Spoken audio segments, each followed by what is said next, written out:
Sénégal la bokk. Abonnez-vous sur votre chaîne Sénégal la bokk et n'oubliez surtout pas de cliquer sur la cloche de notification. Sénégal la bokk, la chaîne des grandes valeurs.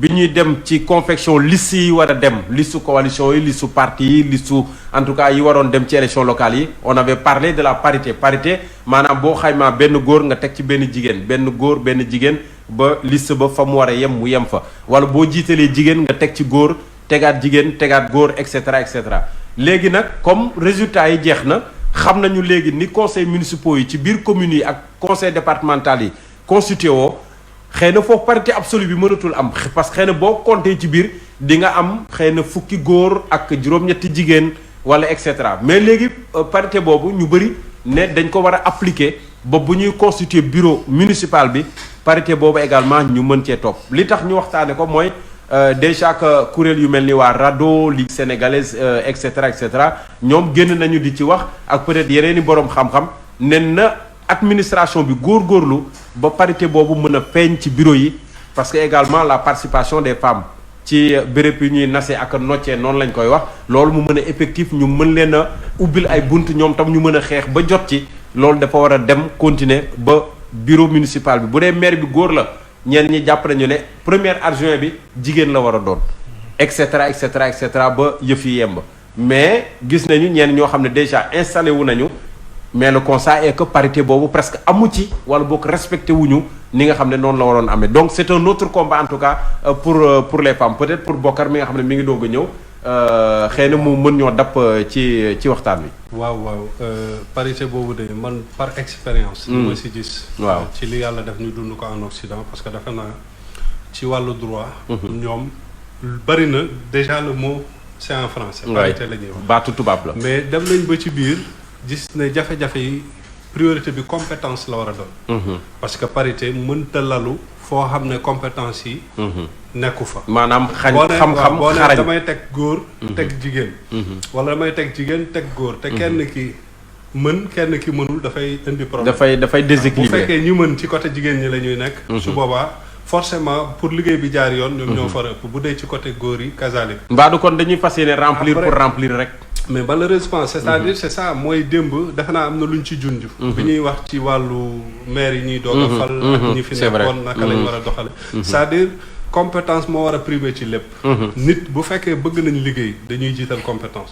jigéen ñi seen combat ci formation bi en fait ci suuf la war a déparé. mooy balaa ñuy ñëw en tant que militante boobu ñuy nekk. nga xam ne impression bi ngay am mooy dañ leen di utiliser ci campagne yi ñoom ngay gis. ci porte à porte yi ñoom ngay gis ñuy tëgg di wéy et cetera.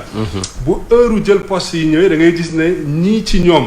presque ñii di gën a sonn ñi gën a xarañ ci jigéen ñi ci politique. boo seetee mënuñu bind mënuñu lire. malheureusement donc il faut à la base ñi nga xam ne dañuy engagé wu ci politique. fekk ñoo xam ne am nañ base boobu tey effectivement am na jigéen ñu bari ñi nga xam ne occupé dañu ay fonctions yu kawe. mais boo leen di compter par rapport ak góor ñi dañuy néew. donc il faut ñoom. parce que loolu aussi góor ñi dinañ leen ci jàppale mais ci kaw ñoom ñu jóg. pour dox loolu mooy fexe ba nga xam ne seen yeneen morom yi nekk ci seen parti yi. dinañ am une formation politique bu dëgër. dañu am aussi une base bi nga xam dina leen permettre ëllëg bu ñu amee ndombal tànk mën ko gérer. donc voilà man jàpp naa ne parité c'est bien beau ni ñu koy wax mais. nan lalu ci xam-xam dafay compliqué waaw mënoo ko pour nga doxal ko dafay jafe. ndax compétence yi nit bu mënul dara mënoo ko fa teg.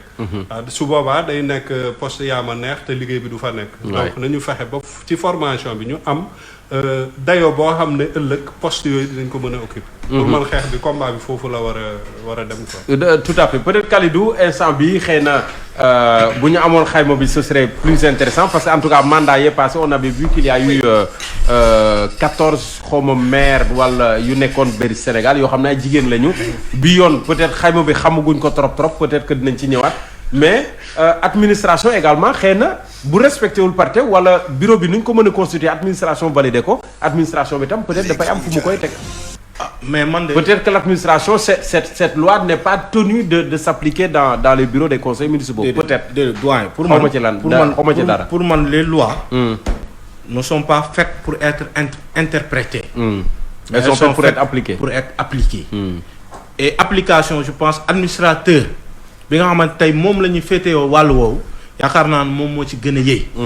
et tey bu fekkee respecté nañ ko ci constitution liste yi dara desul lu dul tabb peut-être ñu ku ci nekk xool nag nga ko mën a defee indi ay problème compétence wala incompétence béy wéy na mbuus bu yàgg. ok c'est que je pose la question parce qu'il y a déjà des bureaux qui ont été installés mais parité bi ñu wax ni góor jigéen wala jigéen góor ñu topp la. non je donne un exemple maanaam je donne un exemple. tey boo demee ci banlieue bi par exemple. ci yenn communes yi tey boo jëlee commune Pikine Ouest par exemple. boo xoolee le maire c'est un homme. Adjoint au maire dans les normes peut-être ku jigéen la waroon doon. ñenn ñi loolu lañ jàpp. mais les gens se sont arrangés de telle sorte que. adjoint au maire la ñu am. maanaam muy góor. et loolu. waaw peut-être bañ ko commencé di wax am na ñu commencé di rouspéter. et sous la maanaam complicité je sais pas de l'administrateur.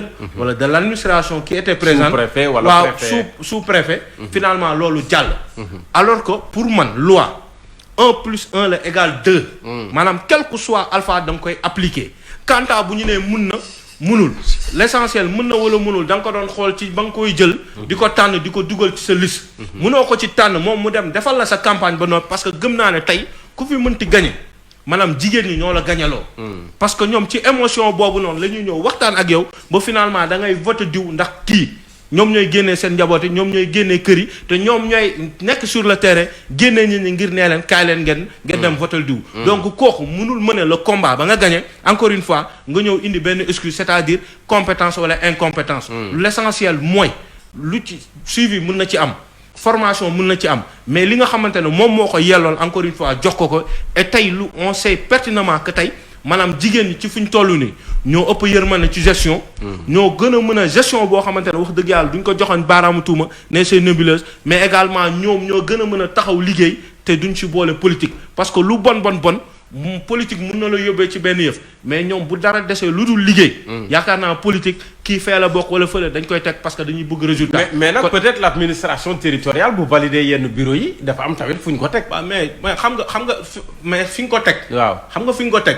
loi bi loi la. parce que interprétation. waaw bañ mais boo waa ñoom tamit interprétation lañ lay indil. juste une question Kalidou. waaw mënul lire mënul bind par exemple.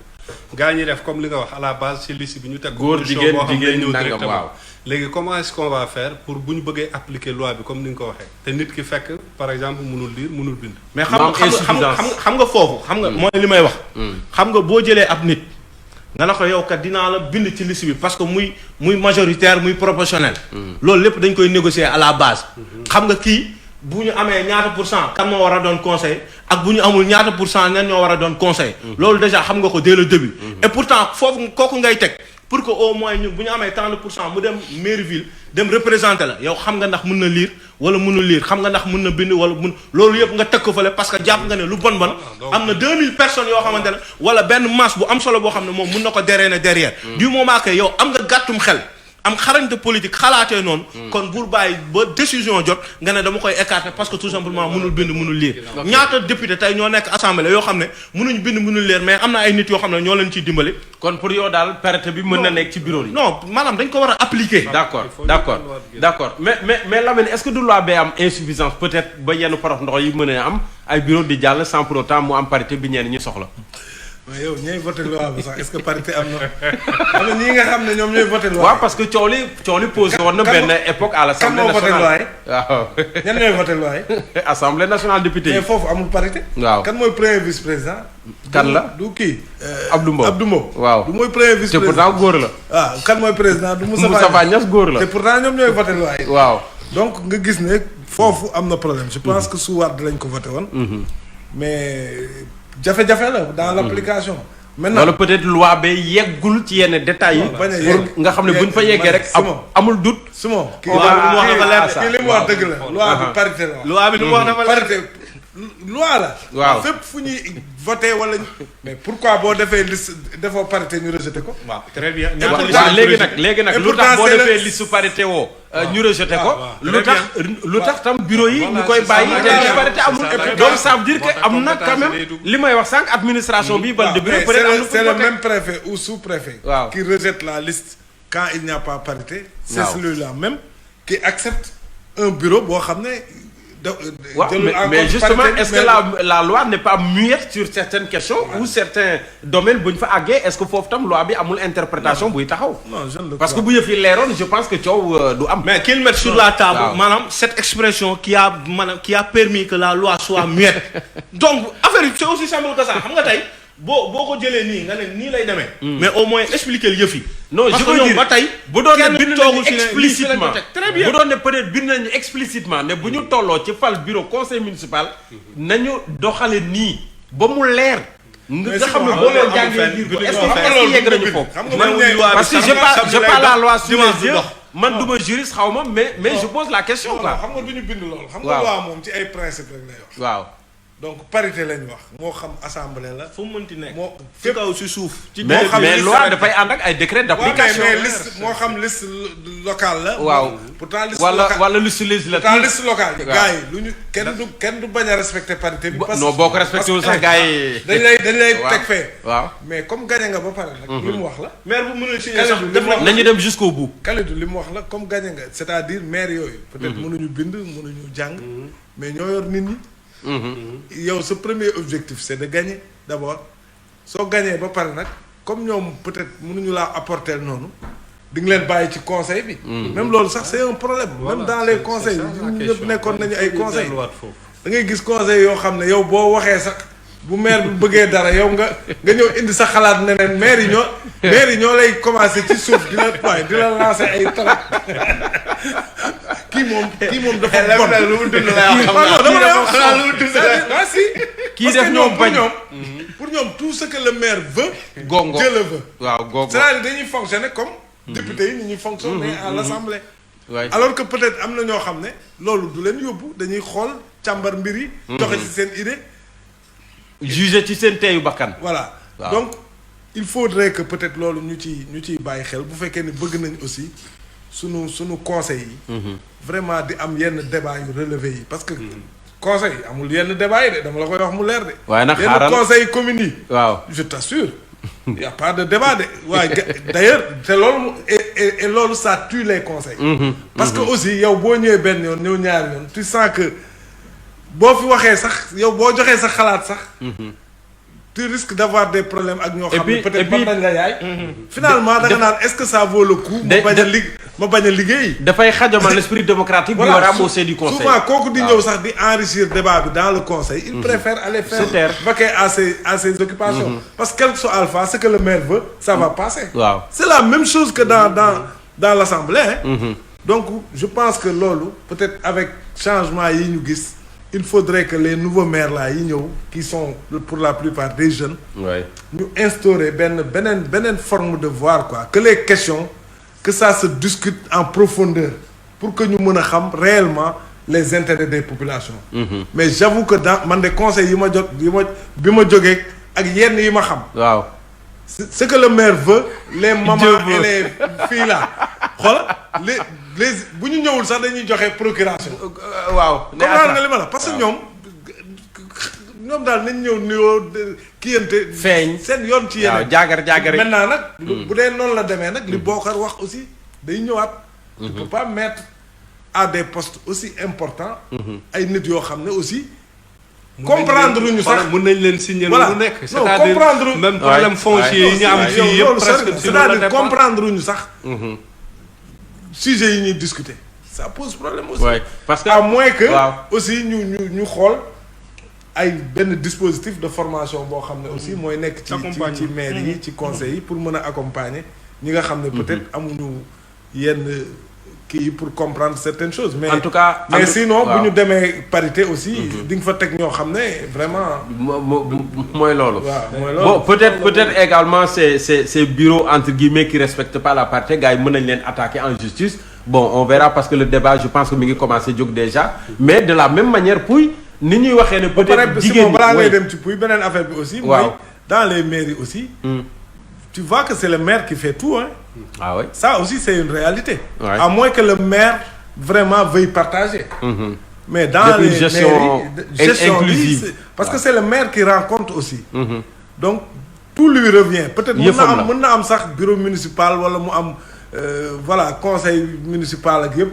mais le maire peut décider de confier des choses à des gens qui ne sont même pas dans le conseil. Loolu tamit c'est un problème. Donc de plus en plus bu fekkee dañu bëgg travail d'équipe il faut que bu ñu tegee bureau municipal ba pare. Que les gens puissent donner la possibilité ñi yor yenn. ouverture quoi yenn kii ñu mën a jël ay kii pour mën a liggéey sinon c'est le maire. qui fait tout qui décide de tout. Il a une majorité déjà. Parce que bu xasee gagné xam nga ñi nekk ci liste majoritaire am yëpp. c'est des conseils d'office. Donc quel que soit Alpha il a sa majorité.